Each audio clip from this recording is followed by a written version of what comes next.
Oi, amigos. Acabei de sair de uma live com vocês e muita gente tava pedindo pra eu contar minha história, então eu resolvi fazer uma série de vídeos aí contando exatamente de onde eu vim, pra onde eu fui, como cheguei até aqui. E é um assunto difícil pra mim, então eu vou pedir a compreensão de vocês, mas assim, a minha história começou, pode-se dizer, quando eu tinha uns 13, 14 anos. Eu gostava muito de música emo. Então, eu queria entender o que eles estavam falando, eu queria entender e cantar, porque eu tinha uma bandinha na época da escola, então eu queria saber o que eles estavam cantando e cantar corretamente. Então eu passava dias e noites ouvindo músicas no meu radinho, anotando as palavras. E quando eu ia pra empresa da minha irmã, eu baixava as letras, imprimia, trazia pra casa, ficava lendo exaustivamente como uma boa adolescente que era, as letras do Simple Plan, do Evanescence, até eu entender tudo que eles falavam. Então, quando eu tinha 14 anos, eu já era fluente. Não sei explicar com mais detalhes, foi assim que eu fiquei fluente mesmo. Então aí chegamos na minha adolescência. Quando eu tinha 14 anos, já era fluente em inglês e era uma peste. Eu aprontava todas e mais algumas. Eu era a mais popular da escola, eu era a que tinha mais amigos, eu era a que não parava em casa um dia da semana. Enfim, e nessas minhas andanças por aí, eu conheci uma pessoa que era um dono de uma lan house. E por aí você já imagina, mas você tava na oitava série, você conheceu um dono de lan house? Começa aí a história errada. Eu tinha 14 anos, ele tinha 23. Ele já tinha um filho. Mas assim, eu era muito criança, gente. Muito criança. Eu não sabia nada da vida. Eu achei que eu tinha conhecido o príncipe encantado. O sonho da minha vida era namorar. E eu nunca tinha namorado. Já tinha ficado com vários menininhos, mas eu nunca tinha namorado. Quando este cara me pediu em namoro, com aliança e tudo, foi, cara, nossa, meu sonho da minha vida se realizando. E foi assim que eu comecei a namorar com ele, quando eu tinha 14, ele tinha 23, e isso era em 2006. Uma coisa que é importante vocês saberem é que o ápice da internet nessa época era uma foto por dia no Fotolog e 12 fotos no álbum do Orkut. Então, basicamente, não tinha internet, assim, não tinha redes sociais que você buscasse coisas e se informasse de coisas. Então eu caí num relacionamento... Eu não gosto de falar que é um relacionamento abusivo, porque eu acho que até o relacionamento abusivo foi romantizado hoje em dia. Eu conheci, assim, o pior que um ser humano pode ser, tá? 2006, em 2006 mesmo eu acabei fugindo de casa pra morar com ele, porque grooming não descreve. Gente, é muito difícil falar disso pra mim, sabe? Eu não gosto. Ainda mais que essa pessoa continua me stalkeando até os dias de hoje na internet, né? Então, assim, eu não gosto de falar muito sobre. Mas basta saber que minha família lutou muito, minha família em conselho tutelar. Ele era afilhado do delegado da cidade, a gente mora numa cidade pequena, então assim, nunca deu em nada. Minha família fez o que pôde, mas pôde pouco. Quando eu dei por mim, eu estava morando com ele, ele já tinha 24, eu tinha 15, tudo parecia muito normal. Eu tinha amigas na cidade que também tinham seus abusadores como namorado, né, mas enfim. Então parecia tudo muito normal, ele era dono de uma lan house, eu tava lá e assim, eu lembro até hoje do primeiro dia que eu apanhei, entendeu? E eu fiquei tão sem reação, porque assim, meus pais são casados até hoje, eu nunca vi isso dentro da minha casa. Então, sei lá, eu acho que eu desassociei mesmo. Não contei pra ninguém e virou uma coisa corriqueira e constante. Até que eu engravidei, com 15 anos. E assim, foi a pior parte, eu só tenho uma filha, tenho minha filha vai fazer 17 anos. Só tive ela porque assim, a gravidez foi tudo tão traumático. Ele engravidou outra menina quando eu tava grávida.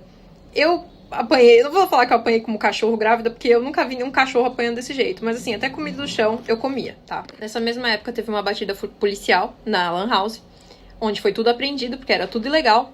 Então assim, mais uma parte da mentira, né, que caía, que ia embora por água abaixo.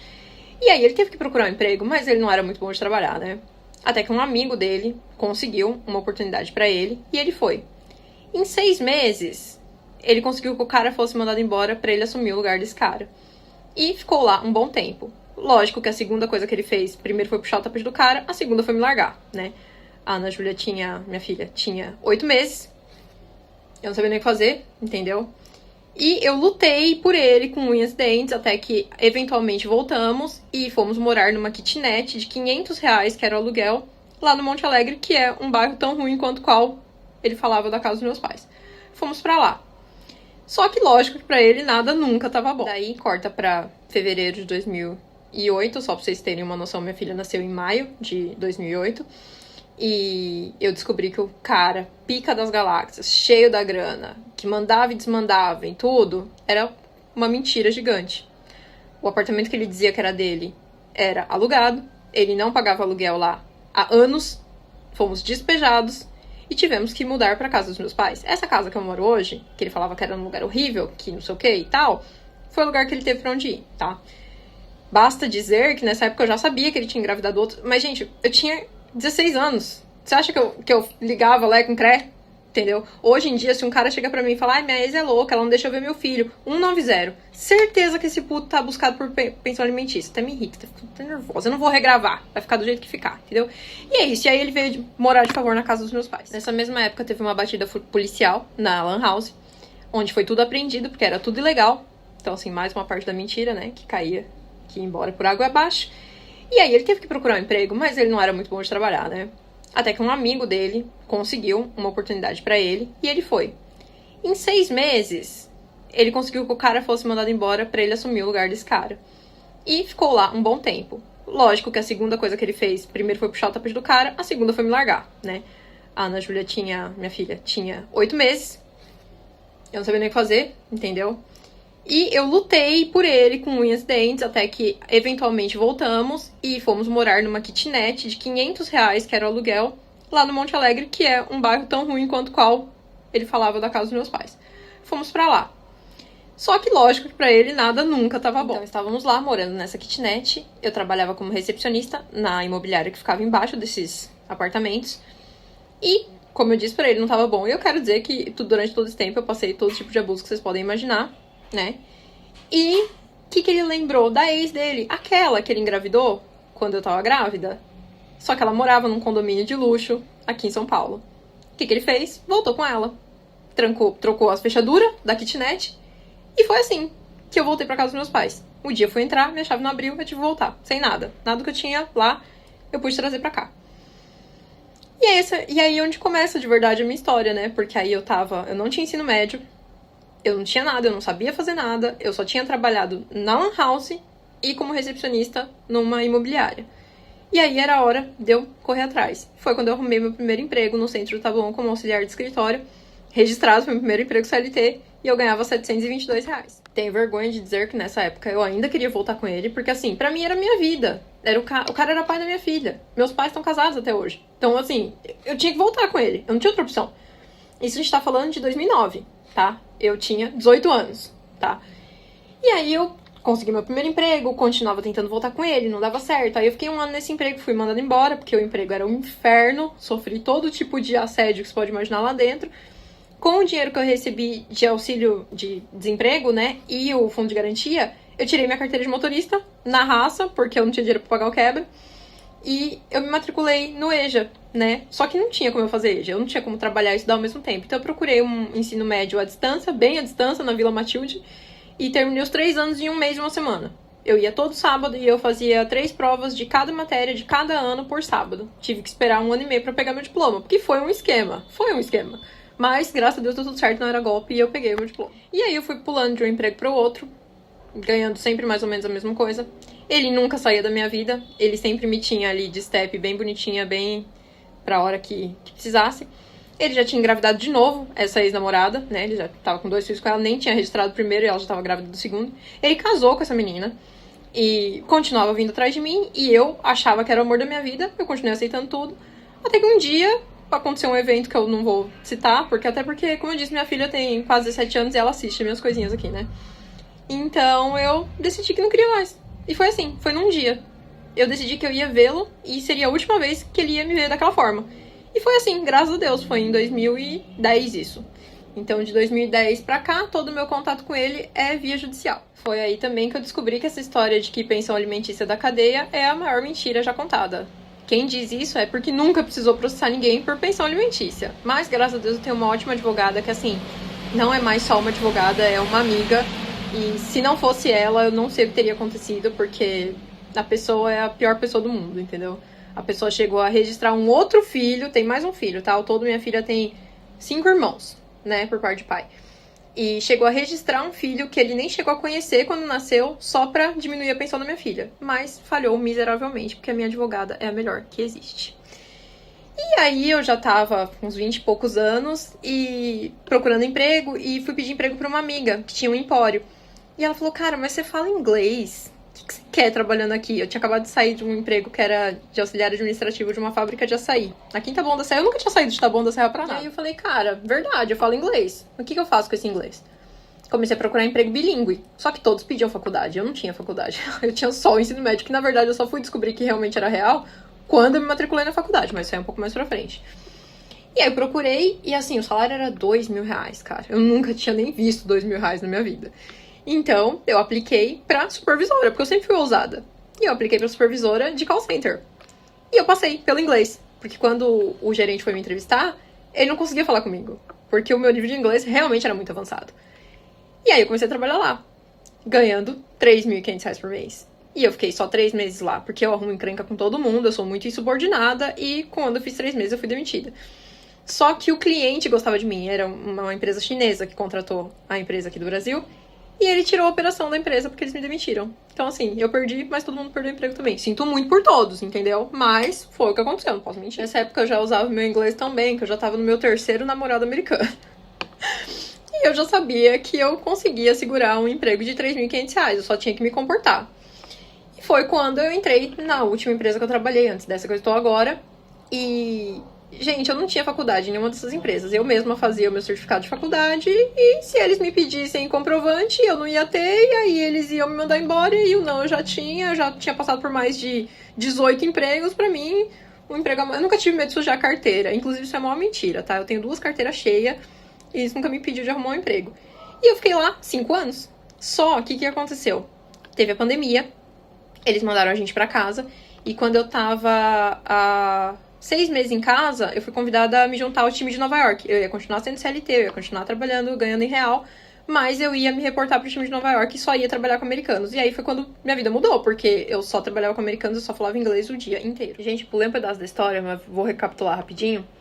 Quando eu saí dessa empresa que eu fiquei os 3 meses, que era como supervisora, eu ganhava R$3.500, eu resolvi fazer a faculdade. Eu falei, dane-se, eu vou fazer. Eu escolhi a faculdade, que era Investigação Forense e Perícia Criminal, era R$150 por mês, era 2 anos e meio e era à distância. E eu ganhei 30 dias na Cato, e foi quando eu consegui esse emprego pra trabalhar nessa outra multinacional. E fiquei com eles quase os 5 anos completos. E aí, depois aconteceu essa desgraceira toda na minha vida, e eu falei, cara, danou-se. Só que a minha sorte é que eu tinha dinheiro das pesquisas, que é essa renda extra que eu ensino vocês a fazerem. Eu já tava tirando 1.500 e tal. Quando eu fui demitida e eu tinha tempo livre, nesse mês, mesmo com a cirurgia, e mesmo perdendo a minha avó, e mesmo desesperada, eu consegui fazer R$2.200. Então, assim, tava ruim, mas não tava tão ruim, porque eu tinha 2.200 das pesquisas, tinha mais os 2 e pouco do seguro-desemprego. Dava pra segurar, mas eu não podia esperar. Eu tenho a minha filha, eu não conto com essa pensão alimentícia, entendeu? Então eu precisava fazer dinheiro. Então, desde o primeiro dia que eu fui demitida, eu já comecei a buscar emprego. E aí, eu perdia muito tempo preenchendo vaga, eu perdia muito tempo em outros sites, e aí eu descobri que o LinkedIn era perfeito, que eu não tinha que ficar lá lendo a vida do outro. Eu tinha que ir no Vagas.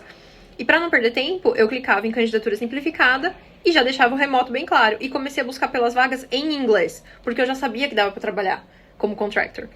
E aí, em 45 dias, eu fiz 5 entrevistas. Eu fui, inclusive, chamada pra ser gerente operacional no aeroporto de Congonhas pela concorrente da empresa que me demitiu.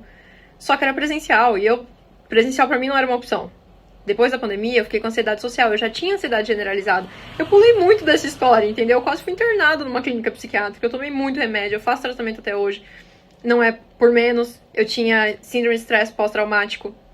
Enfim, tinha todos esses percalços. Eu cheguei a estudar psicanálise pra entender o porquê que eu cheguei nesse ponto.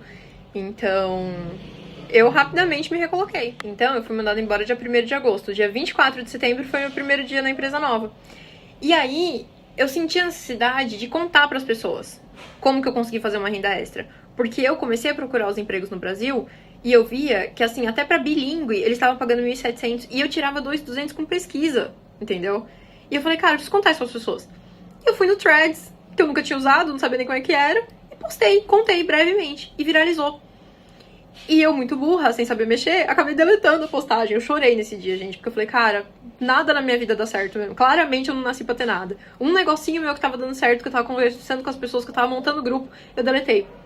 No dia seguinte, quando eu acordei, eu tinha o dobro de pessoas me seguindo. Eu tinha 127 seguidores, eu fui pra 500, bem mais que o dobro, e hoje eu já tô com 20 mil. Então, eu não tinha nenhum curso pra vender. Aquilo não era clickbait. Então, as pessoas falaram assim, cria um grupo. O grupo lotou. no WhatsApp, vai pro Telegram, 2.000 pessoas. E as pessoas me pediam ajuda e eu não conseguia ajudar. E eles falaram, meu, qual que é o seu curso? A gente compra. Porque eles já estavam ganhando dinheiro com as dicas que eu tava dando. Eu falei, gente, eu não tenho. Eu não sei.